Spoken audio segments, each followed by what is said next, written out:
बिस्मिल्लाहिर्रहमानिर्रहीम। मैं हूं मोहम्मद आसिफ चौधरी और आज हम बात करेंगे एग्ज़ैम्पशन एंड टैक्स कंसेशंस की। क्योंकि हमेशा हम इस चीज़ की बात करते हैं कि टैक्स लगेगा, इधर से भी टैक्स आएगा, ये भी टैक्स पे करना पड़ेगा, ये भी टैक्स पे करना पड़ेगा। लेकिन आज इंशाल्लाह हम वो बात करेंगे जिसमें टैक्स नहीं पे करना पड़ेगा, ऐसी चीज़ें जहाँ टैक्स से एग्ज़ैम्पशन है। इसकी दो रीज़न्स हैं। एक तो मैंने कहा कि खुशी की बातें भी बतानी चाहिए कि आपको पता हो कि इन चीज़ों पे एग्ज़ैम्पशन है, और दूसरा मैं एक अदारे में टैक्सेशन पढ़ाता हूँ, तो आज ये टॉपिक था और मौसम ख़राब होने की वजह से बहुत से लोग क्लास में नहीं आए थे, तो मैंने कहा ये स्पेशली उनके लिए भी हो जाएगा ताकि वो क्लास लाइव अटेंड कर लेंगे। तो हम अगर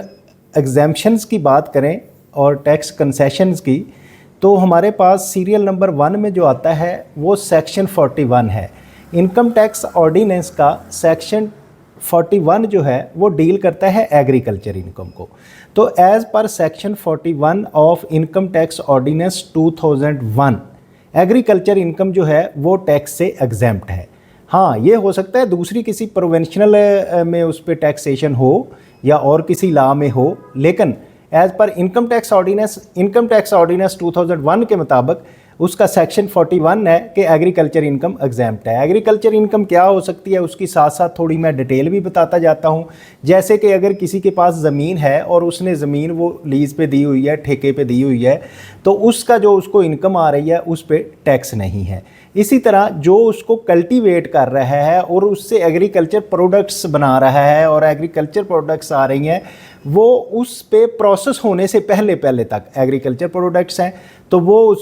उसकी जो है वो सेल करेगा, तो देन वो भी एग्रीकल्चर इनकम में आएगी। हाँ, अगर उसको एग्रीकल्चर को प्रोडक्ट जो उसकी है उसको प्रोसेस कर देता है, जैसे कि हम कॉटन की अगर बात करें और कॉटन से जो कॉटन आती है उसमें वो लिंट और उसके सीड्स को सेपरेट करे, और उसके सेपरेशन करने से एक प्रोसेस होगा जिसमें लिंट आ जाएगी। तो वो लिंट जो है तो वो अब प्रोसेस होने के बाद क्योंकि आई है, तो इस प्रोसेस के बाद अब वो एग्रीकल्चर इनकम नहीं रहेगी, वो बिज़नेस हो जाएगा और बिज़नेस इनकम हो जाएगी। इसी तरह से अगर कोई उसने बिल्डिंग्स पास बनाई हुई है और वो बिल्डिंग फॉर जैसे कोल्ड स्टोरेज की बात कर रहे हैं और वो प्रोसेस यूज़ हो रहा है उसके मतलब उन्होंने आलू लिए और उसको स्टोर करने के लिए उस एरिया में बनाया है, तो वो भी उस पर भी एग्जैम्पशन होगी। तो इसी तरह अगर उनका कैटल फार्म है और कैटल फार्म में अगर वो उसके कोई आ रहे हैं उनसे उनको आ रही है इनकम आ रही है, तो वो फार्मिंग की इनकम भी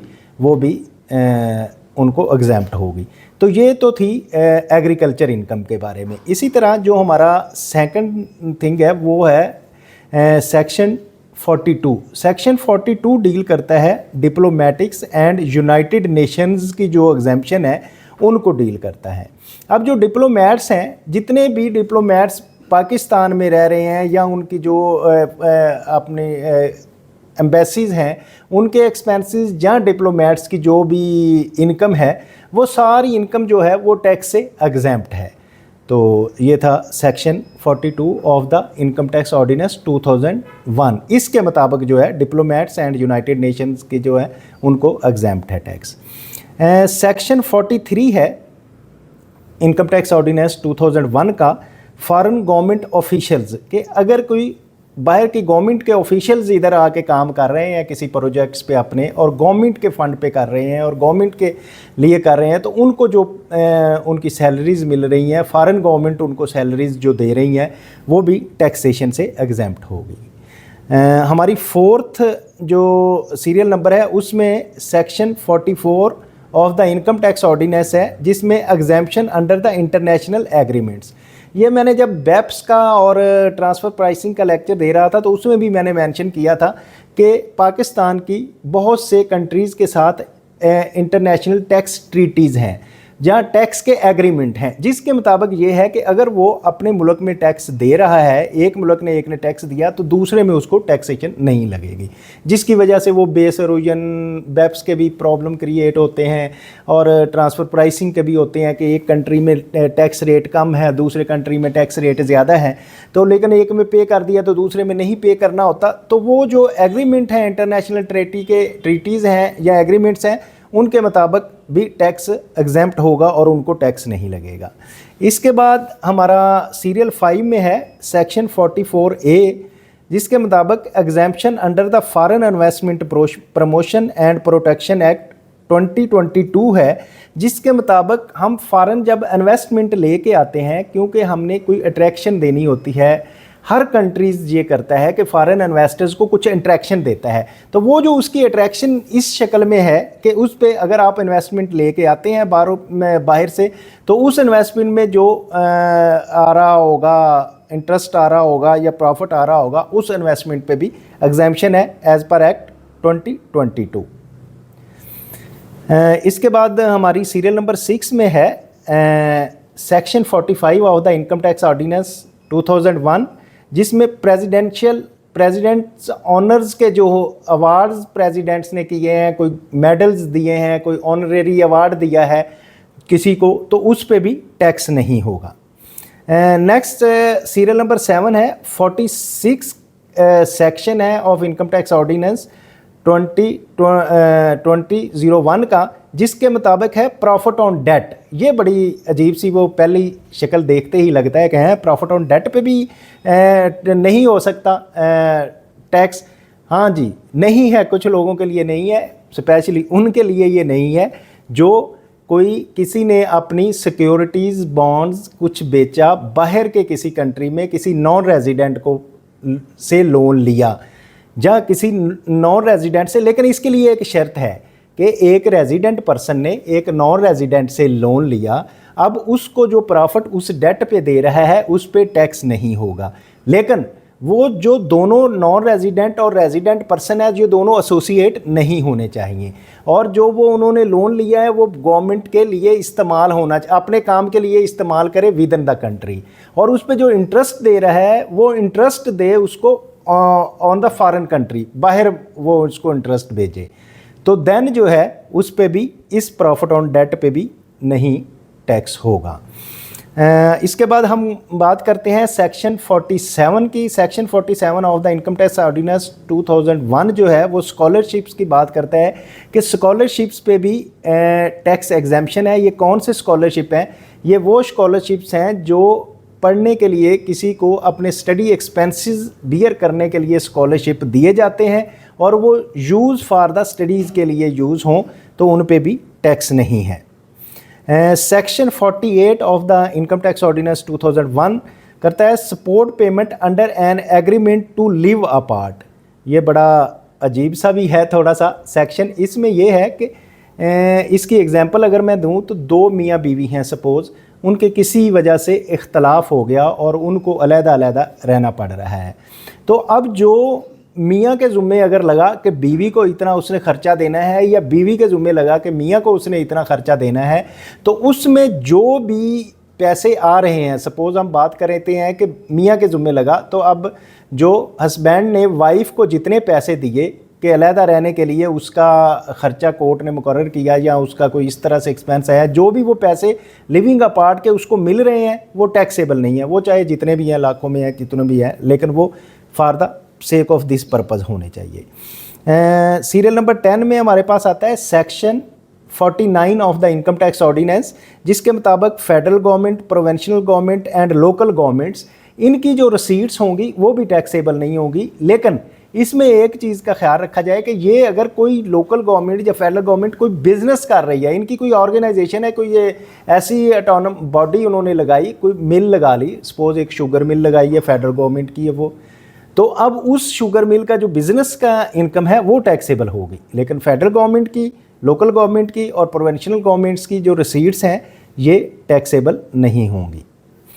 देन सीरियल नंबर 11 है, ये सेक्शन है 50 of the income tax ordinance, जिसके मुताबिक foreign source of income of a short term resident individual, ऐसा बंदा जो जिसका सोर्स ऑफ इनकम तो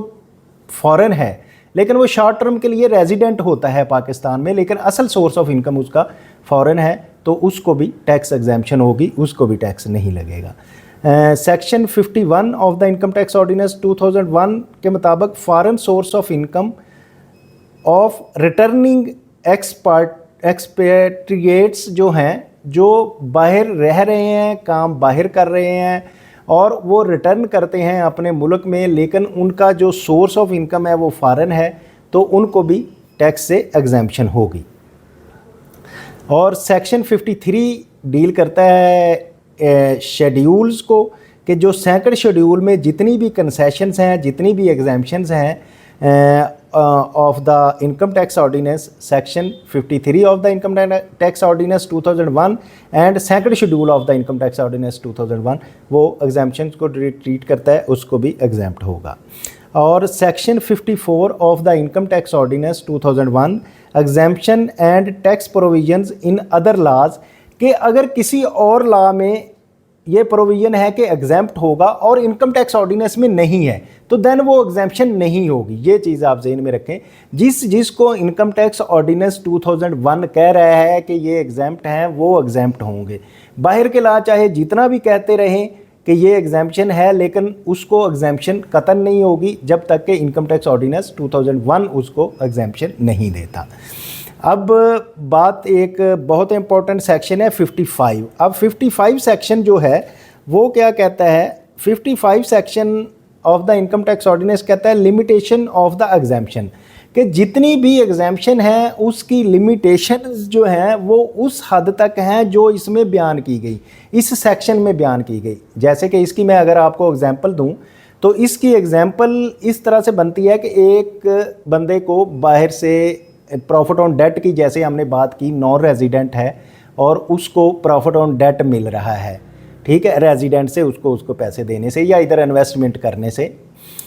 तो एक उसकी तो एग्जेम्पशन मिल गई। या कोई डिप्लोमेट्स है, सपोज डिप्लोमेट जो है उसको जो सैलरी मिल रही है अपने एम्बेसी से, वो तो उसकी होगी एग्जेम्पशन। लेकिन हो सकता है वो साथ इधर किसी के साथ मिलके कोई बिजनेस भी कर रहा है, अगर वो इधर किसी के साथ मिलके बिजनेस कर रहा है और उससे जो प्रॉफिट आ रहा है वो उस पर उसको टैक्स देना पड़ेगा। मीन ये लिमिटेशन ऑफ एग्जेम्पशन उस हद तक है जितनी दी गई है, ये नहीं है कि मुकम्मल उसको एग्जेम्पशन हो जाएगी। तो ये है कि जो सोर्स हमने एग्जाम्प्ट के लिए कहा है वही सिर्फ होगा, और कोई होगा तो वो नहीं होगा। तो ये थी एग्जाम्पशंस। मैंने कहा कि यह हमेशा हम टैक्स की बात करते हैं, तो आज आपको ये वो ऐसी बातें बता दी हैं कि टैक्स से कई लोगों को नहीं भी देना पड़ता, लेकिन वो इस लॉ में इनकॉर्पोरेटेड हैं कि इन लोगों को सिर्फ टैक्स नहीं देना पड़ता। तो आप यकीनन पहले भी इंस्टीट्यूट ऑफ टैक्स प्रोफेशनल्स के यूट्यूब चैनल में से इस्तिफ़ादा हासिल कर रहे होंगे, देख रहे होंगे, लेकिन अगर नहीं देख रहे तो इसको आप टैक्स सीखना चाहते हैं तो इसको लाइक करें, शेयर करें, सब्सक्राइब करें, और अगर कोई प्रॉब्लम आ रही है तो उसको कमेंट करें ताकि आपको उसका रिप्लाई दिया जाए। इससे आप भी बेनिफिट उठाएंगे और दूसरों को भी बेनिफिट होगा। थैंक यू वेरी मच जी। अस्सलाम वालेकुम।